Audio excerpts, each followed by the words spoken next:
This is the Zac Anesbury Show. Welcome. On today's podcast clip, we have the marketing coordinator for postgraduate coursework at the University of Adelaide, Danielle Talbot. So your undergraduate went swimmingly well, and as a result of your, your continued engagement with university and the Aaron Bass Institute, you ended up doing a master's by research. Yeah, you did. What sort of topic did you look at? Yeah, so I actually focus on out-of-home advertising. And I don't know if I've ever told you this story. We used to work together, but what actually made me so interested in out-of-home advertising was actually Kanye West. Oh, right. So I know he's a bit controversial, especially now, but I think some of the things that he's done has been quite genius, really.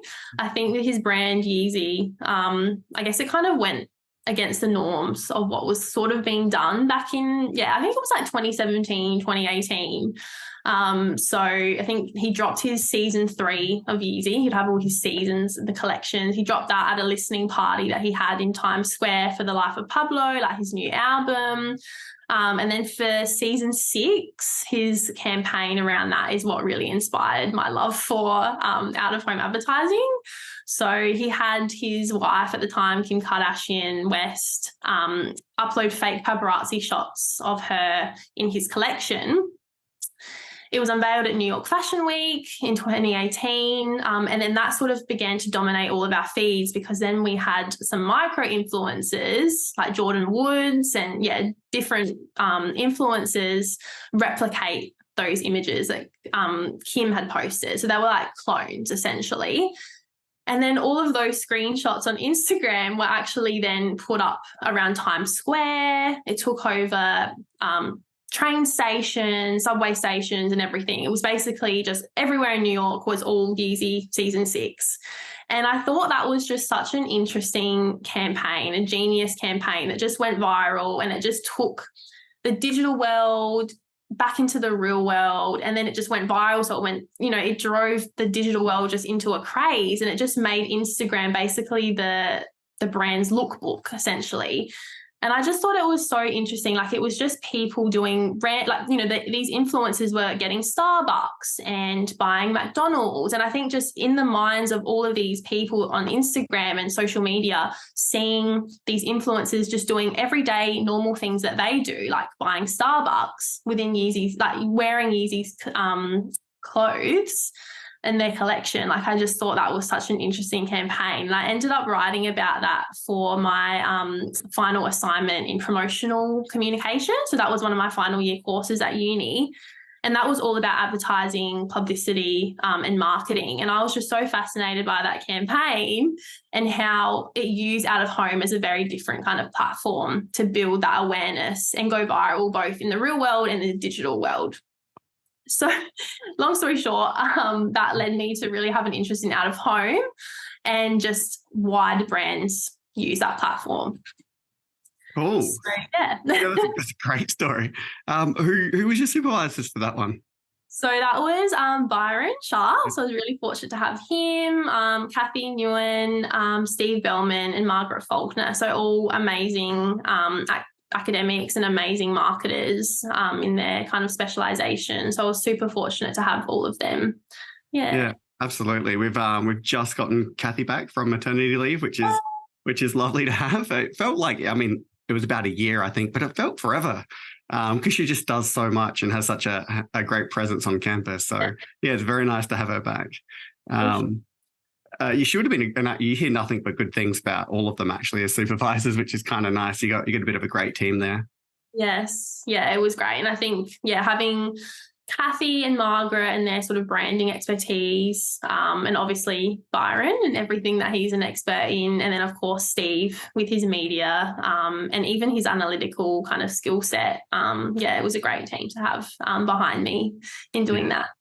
Very cool. So you decided that you were calling it a day for academia, that industry really was your passion. And it kind of makes sense, you're pointing to this Yeezy campaign, and your mentors that ended up following happened to be from like University CMK, their own marketing team. So you made that transition, and then you've done something called the Marketing Week Mini-MBA by Mark Ritson. So I think most people who are listening to this podcast would know or have heard of Mark, with or without a shirt. I'm not quite sure which one they've seen him as.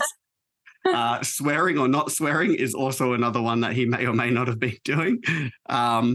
Would you like to tell us about why you enrolled into the Mini-MBA, potentially any benefits you got from it? I'm just very curious about it.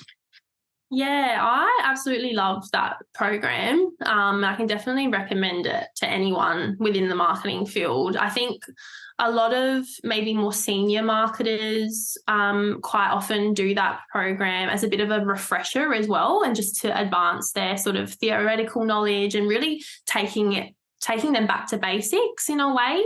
But Mark is obviously so great. He's a great marketer. He's a really great teacher as well. He's a very good presenter. Yes, absolutely. And I think the program, it takes lessons from the world's best business schools. So what you would be learning within an MBA about marketing, and puts those fundamentals into 10 modules. So it covers market orientation and strategy and segmentation, positioning, the 4 Ps, and really guides you through that kind of marketing planning sort of process as well.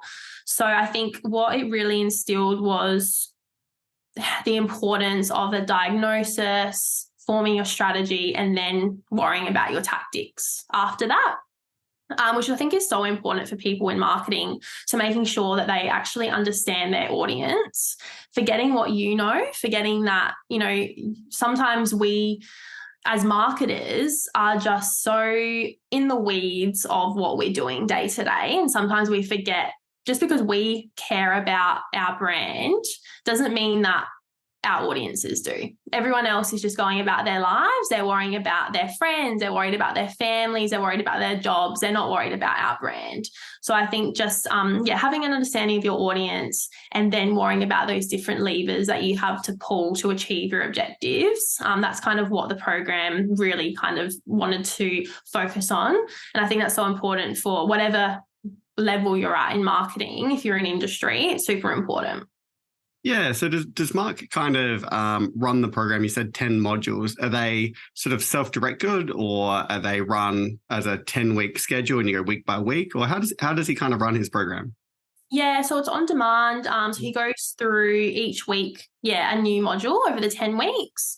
And then, so basically running through his presentation, his lecture style, a focus on different readings that he will recommend throughout the program. And then you complete the exam at the end of that.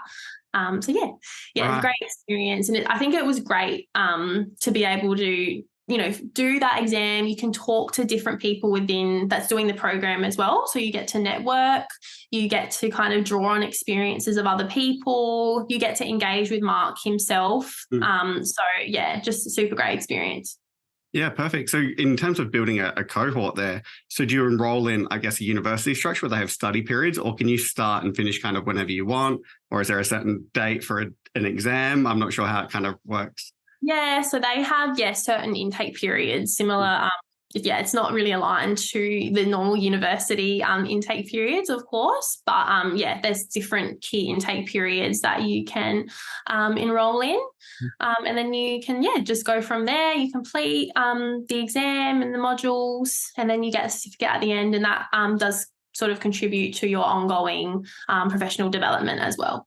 Perfect. And I think you got an A on I think that's how they roll, right? Yeah. That's very cool. That's very cool. So I think it was a good thing for my confidence as a younger marketer, I think, to know that where I kind of sit with all these different senior marketers from around the world, to know that I got an A grade, that was pretty cool. That my kind of marketing knowledge is comparable to, those senior kind of brand managers from around the world. Yeah. And do you engage in the, what's it called? Almost like an alumni of the program? Yeah. Yeah. So there's an alumni network that you can join, and you can still, obviously learn and talk to your peers. That's just another great kind of perk of completing that. And I was really fortunate as well that my employer at the time helped me fund doing that professional development piece as well. So that was a really great opportunity. My manager at the time and another one of my colleagues had actually completed the program as well. So it came highly recommended. And I guess having that skill set across a number of us within the team really just helped us become a strategic, high-performing marketing team as well. Yeah, absolutely. Yeah, I can totally see the value in executive education. And as you said, everyone, being on the same page or even speaking the same language, there's certain terms that you kind of move, even within marketing, as you move between different sections. Hey guys, it's Zac Anesbury here with just a couple of quick reminders. If you've enjoyed today's podcast, then make sure you subscribe so you never miss an episode. There are plenty more interviews to come with some of the world's leading marketing academics and practitioners. You do not want to miss these. In the meantime, if you're looking for another way to connect, then follow me on Twitter at Zac Anesbury. That is ZACANESBURY. For my take on the marketing issues of the day. That was the Zac Anesbury Show.